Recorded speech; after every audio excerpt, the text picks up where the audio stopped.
Hey guys, welcome back to my channel. It's Jessica Ward King, the StigmaCrusher here. Well, 'tis the season, am I right? And 'tis the season for bills. And I was just at the grocery store and butter cost me $8 for a pound of butter. Yes, it is that time in the economy when everything is costing more and more and more. And it's that time of year when the bills are going up and up and up. Heating costs are soaring, and the presents under the tree are not going to buy themselves. And it's just everything seems to be costing more. And then there's mental health care. And almost anywhere you go, mental health care is going to cost you. Here where I live in Ontario, mental health care costs you almost everywhere you go. Every time you go for mental health care, it's going to cost you. If you go to see a psychiatrist, that will be covered by the province. If you go for talk therapy, that is almost exclusively going to cost you out of pocket, either through your insurance program, if you are lucky enough to have a privately covered insurance program, either through your employer or through your own pocket, or it's going to just cost you out of pocket, whether you go through an online therapy program or whether you go through an in-person therapist. It's going to cost you out of pocket, and that can range anywhere from $60 a session up to $250 to $300 a session for an hour-long session. And so it isn't cheap to have talk therapy, and yet talk therapy is one of the cornerstones of mental health treatment. We know that medication alone doesn't do the trick. We know that talk therapy, particularly evidence-based therapies like cognitive behavioral therapy, is a cornerstone of effective mental health treatment. And so every time you go to see a therapist, it's going to cost you out of pocket to do that. And that kind of treatment is expensive. Medication is often either not covered at all, or it is only covered partially by insurance programs that you might be under if you're lucky enough to be under one. And medication isn't cheap either. And so if you're being treated for your mental health, which many of us are, then that treatment isn't cheap. Then you factor into it the self-care that you might have to do. And all of us should be doing self-care. And so whether that's doing your exercise, so going to the gym or taking a dance class or a swim class or any kind of movement-based class, that's going to cost you. Whether that's doing a hobby, so going to do pottery or gaming or any kind of hobby is going to cost you. The materials that you'll require to do it, or the subscriptions that you require in order to be able to partake in your hobbies is going to cost you. Hobbies are not free. So all of the self-care, if you do things for your body that require things like things that might seem like an indulgence to some but are absolutely necessary to many, like going to a spa for relaxation or getting a massage, those things are not cheap. So any form of self-care is going to cost you. Doing anything for your mental health starts to get expensive. And it starts to be seen as a luxury to some people, because you can sort of get by with your mental health in a shambles, right? You can drag yourself through life. It's not thriving, but it's surviving. You can barely survive through life with your mental health in an absolute shambles. This is not something I would advocate, but it is something that is possible to do, and many people do it. They absolutely manage to drag themselves through life with their mental health in a shambles, but they can get through by paying their rent, buying food, putting clothes on their families' backs, and using their money that way rather than using it for self-care, medication, therapy. And it's a sad state of affairs that that's the case. Think about it like persons that are unhoused. They're living on the streets. They don't have access to proper medical care. They don't have access. They're in a state of food insecurity, and if you only solve those problems, those physical problems, the housing situation, the food insecurity, the health care, you're only solving half the problem. They're probably also struggling with their mental health. If you don't solve the mental health part of the equation, the addictions, the mental health issues, chances of them ending up back on the streets very shortly are higher. And so you're only solving half of the problem if you're only solving the physical part of the equation. It's the same, although to a different degree, but it's the same with people who are not in that situation, who are not unhoused, but who are struggling with their mental health and also struggling financially. If you only solve the physical part of the equation, you pay rent, you have food, you have clothes on your back, but you don't attend to the mental health aspect of the equation. You don't have medication, you don't have therapy, you don't have, the basics of mental health. You're going to end up still surviving, barely, but not thriving. Now, I'm not going to say that you should not attend to the basic needs of life, paying your rent, buying food for your family, and go blow your budget on therapy. That's not realistic. Sometimes life is about surviving another day so that you can thrive again when the economy is up a little bit and, butter doesn't cost $8. Yes, buying butter, $8. Can you even imagine? But it's just, I just wanted to mention what a sad state of affairs it is when our society values the physical so much more over the mental, and when our healthcare system is in such a state where they're funding the physical treatments and they're funding, for example, psychiatry treatments, so the physical, the brain and the physical end of mental health treatments, but not the talk therapy, the cognitive behavioral therapy, the psychology end of the treatments. Because we know that, the medication and the psychiatry is important, but we also know that the talk therapy end of the treatments are also just as important.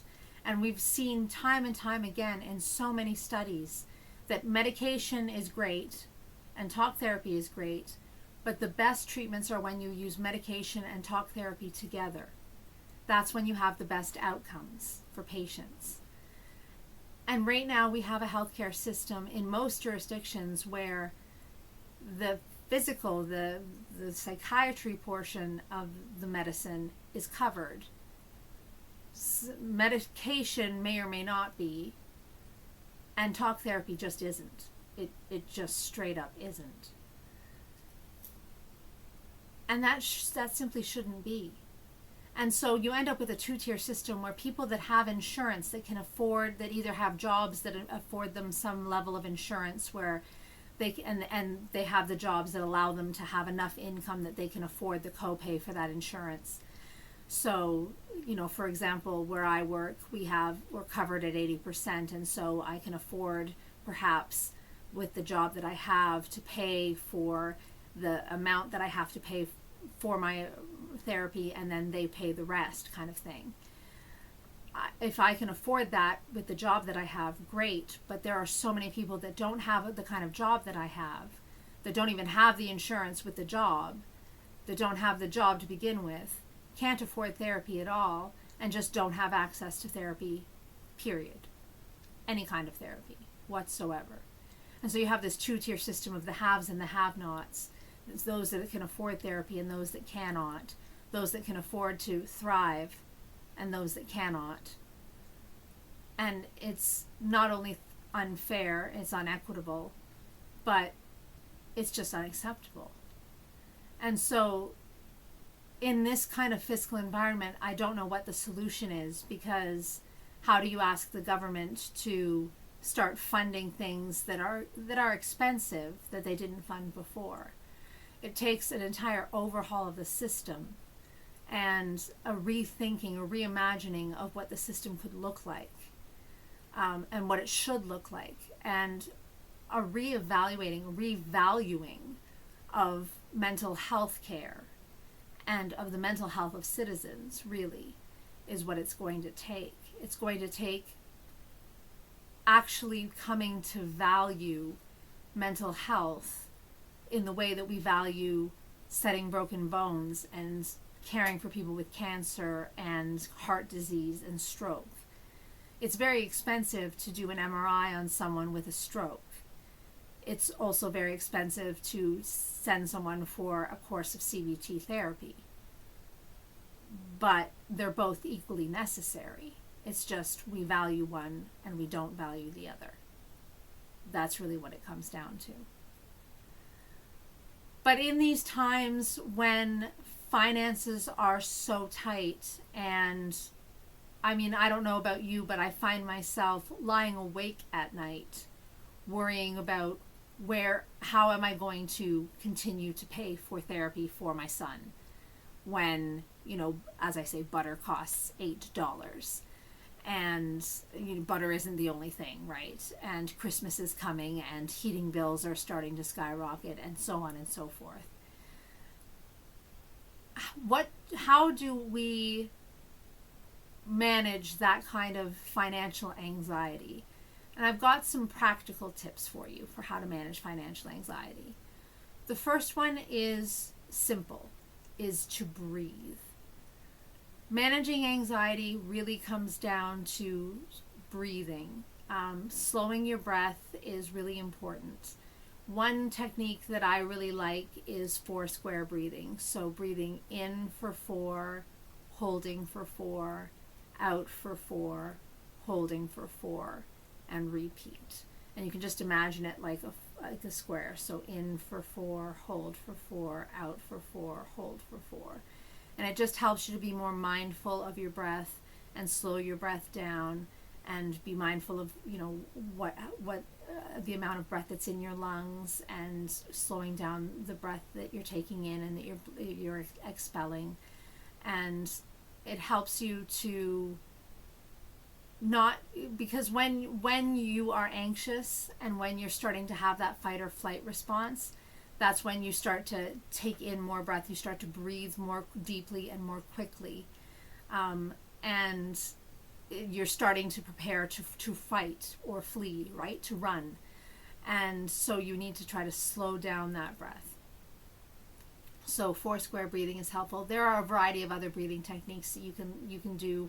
You can use an app for that. You can look up, there are, nifty things that you can watch on the screen and you can breathe along with them. There are a variety of things you can do. You can trace along with your fingers and breathe. There are a variety of techniques. So I encourage you to find one that works for you and breathe when you find yourself getting anxious. The second technique that I would recommend is to do the math. When you find yourself getting anxious about finances, is to actually calculate out, do the budget. The worst thing in the world is to sit there and wonder about whether you're going to make ends meet this month, or whether you're going to have enough money left over for whatever thing it is that you need, what gas money or whatever it is. To actually sit down and do the budget, calculate it out, it's scary. It's frightening to think, what if we don't have enough? What if I'm not going to make it this month? But it's easier to deal with that what if once you know what it is. It's kind of like with a child and the monster under the bed. It's easier to actually look under the bed and see whether there is or not a monster or not, right? And to know what's under the bed so that you can deal with it head on, rather than just imagining the monster that could be under the bed. So actually do the math. And the third thing is to reach out for help. So it's scary to reach out for help, especially when you feel like your world is spinning out of control and you're feeling overwhelmed. But reaching out for help on either a psychological plane, so for help with your anxiety about the money, and this doesn't have to be to somewhere where you have to pay money, so you could reach out to a walk-in center or you could even reach out to a counselor on a sliding scale if that's something that was within your reach, just to talk through, or even you can call a crisis line if you are in crisis as well, just to talk through what you're worried about, what your anxieties are, and talk through how you're feeling about it. It can really help to have someone to talk the emotions through with and de-escalate those emotions with. Another thing that you can do is to actually call a credit counseling line and talk through the finances with them.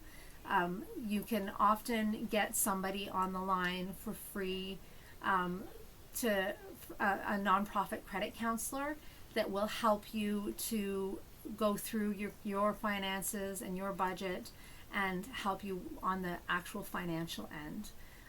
So that's another option that you have to help you out with the finances. So I hope that this has been helpful. I hope that you are more than surviving, that you are actually thriving in this time. That is my hope and my wish for you, and especially in this season. But if you're not, you are not alone. There are a lot of people out there that are just surviving, and please know that you're not alone. There is help available. Please don't hesitate to reach out for that help, and take care of yourselves, and I will see you in my next one. Bye, guys. StigmaCrusher.